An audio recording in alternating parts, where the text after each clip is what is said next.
Okay, so SPI is a Serial Peripheral Interface.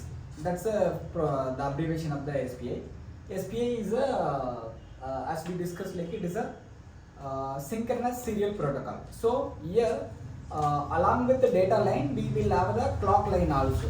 Whereas in the asynchronous only we have a data line, but here we have a data line along with the clock line also use that. Using clock line only, we are going to intimate the other end.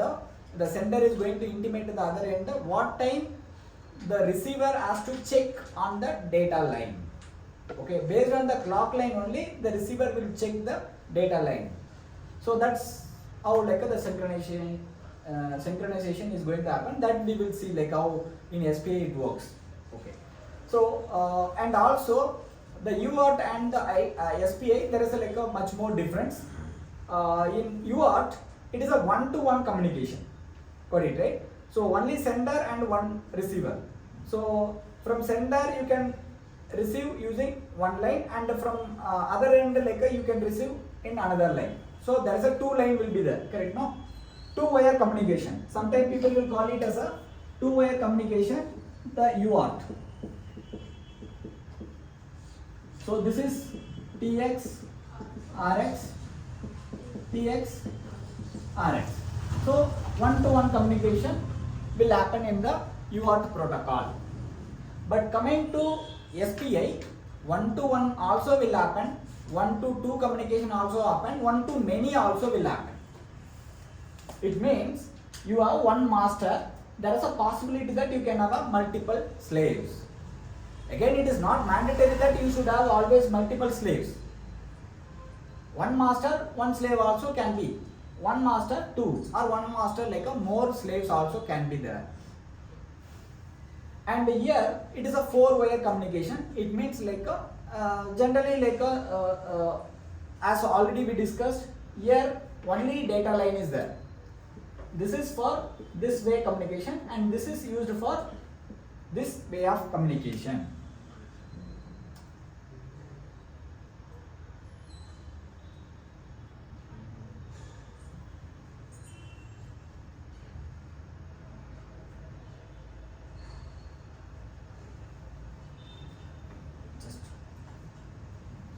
So here this is one way of communication, this is the other way of communication. So this is called a two-way communication. But the SPI, coming to SPI is a four-way communication, because already for sending, from master to slave you will have one communication. From slave to master you have a one line for slave to master, one line for master to slave. Two wires then, and one wire is clock. And next the fourth wire is, here you have three slaves. You see here the clock line is commonly connected with the slave 1, as well as the same clock line is connected with the slave 2, same clock line is connected with the slave 3. Again, MOSI. Okay, first we will see what is SCLK, what is MOSI, what is MISO. So SCLK stands for serial clock. That is clock line. So output from the master. The clock is always controlled by the master only. No slaves will be controlling. Master only will be controlling the clock line. So only master provides the clock. MOSI means a master output and the slave input. M stands for master, O stands for output, slave and input. So for master is a sending line, for slave it is a input line. Master output line, for slave it is a input line. And next one is master input and slave output. So that is for slave it is a again here it is connected vice versa. Got it, right? Okay, sorry. This should be same only. MOSI and MISO. So for slave this is output pin, and for master this is a input pin. Okay, I think these three pins are clear. The fourth pin is, it is a slave select. What is slave select? You see, all these 3 pins are commonly connected. Same clock is connected here, same clock is connected here. Same MOSI pin is connected here, here and here. Same MISO pin is connected here, here, all the 3 pins. Now, when master is trying to send one data, even though you have a multiple slaves, master is trying to communicate with one slave at a time. He is not going to communicate like a I am sending to all 3 slaves. He is going to communicate one slave at a time. It means like a one-to-one communication only is going to happen, but we have like a multiple slaves. So master may communicate with the slave 1, or it may communicate with the slave 2, or it may communicate with the slave 3. So which slave is communicating, which slave is trying to communicate, he will select that slave. That's the purpose of using slave select. Okay. So it means like if he is selecting this pin means, then he is selecting slave 1. If he is selecting second pin means, he is trying to communicate with the slave 2. So that time this first slave select pin and third slave select pin will be disabled. Only he is enabling the second slave select pin. If third slave select pin when he is enabling, it means like when he is trying to communicate with the third slave, he will enable the third slave select pin. First 2 will be disabled. So that the communication is going to be established from master to slave 3. Is that clear for all of you? Okay. Because it's a common wire. Common wires are there. You just it's even non-technically also, if you observe, like there are 3 different set of devices. From one device it is going to any one device, mean he has to select like which device he is going to send it. So that selection line is nothing but it is a slave select. Is that clear? Any question in this 4 wire? Sorry, series connection is there now, sir. Then data will go for all the instructions.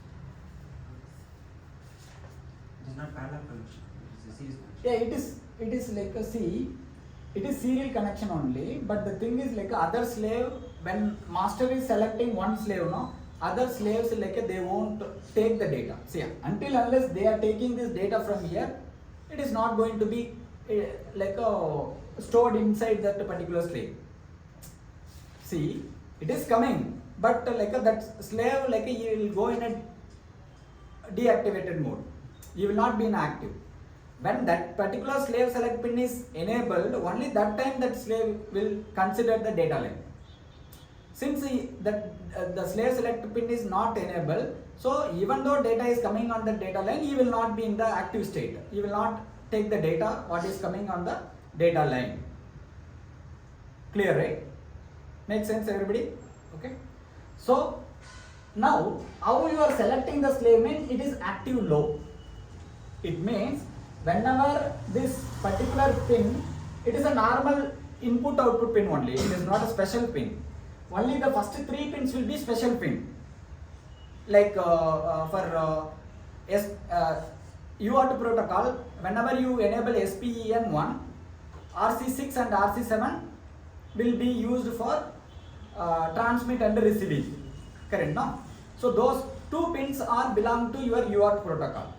That 2 pins will be enabled as a like a UART port. Similarly, for this SPI, these 3 pins will be used.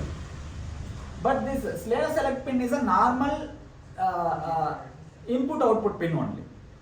Your RB2, RB3, RB4, RB0 or RC0, RC1, like that you can take any normal pin. Whenever that pin is connected to that slave select, the slave particular slave select pin, again second one more pin you are taking, that you are one more channel you are taking. So one more channel you are taking and that you are connecting in the slave select pin of your the second slave. One more channel you are selecting, that you are connecting with the slave select pin of your third slave. Got it, right? So like this, when you are connected, which particular slave you want to select means that pin you want to make it as a low. It means you want to send 0. That is the meaning of active low. The other 2 slave pin you want to make it as a 1. It is different. Okay. See, very simple term. You want to select the slave main, you want to put in that particular channel 0. You are not selecting the slave main, that remaining 2 slave select pin you want to send a 1. Is everybody clear? So you connected all the 3 pins like commonly. Only the slave select pin is individually connected with for all 3 slaves. Which slave you are trying to communicate, that particular slave, that particular pin. Let's take this is RB2, RB3, and this is RB4. Got it, right? So just assume, I'm assuming this is connected. Slave 1 slave select pin is connected to RB2, RB3 and RB4. Now this master is trying to communicate with the slave 2. You want to send one 8-bit data with the slave 2. Then what he will be doing? RB2 he will make it as a 1. RB3 0. RB4 1. For deselecting it is 1. For selecting it is 0. That is the meaning of active low. So everywhere I given bar, right? SS bar, it meaning that like when 0 is given you are selecting, when 1 you are giving you are deselecting. Clear, right? So only RB3 will be 0, remaining 2 will be 1 1. So that like these 2 are like deselected. Only RB3 will be selected. Clear, everybody? So remaining 3 pins are commonly connected with all. So in this also SCLK pin will be there, SCLK pin will be there, SCLK pin will be. So all these respective pins are connected. Clear? Okay. So the SPI is a one-to-many communication. UART is a one-to-one communication. UART also full duplex. What is the meaning of full duplex? In one clock, 1 bit will be transferred from device 1 to device 2 and another bit can be transferred from device 2 to device 1. In same clock. In single clock, 1 bit will go ear to ear and 1 bit will go ear to ear at same time. That is full duplex. If it is half duplex, only one-way communication happen in a single clock. Maybe after the next clock, there is a possibility that from ear to ear communication will happen. That is the meaning of half duplex. So in UART also, for sending you have 1 line, for receiving you have 1 line. So that in same clock, both communication can happen. So that UART is a full duplex. Coming to SPI also full duplex because you have both sending and receiving line for all of these. Clear? So it is a full duplex and it is a 4-wire communication. Clear?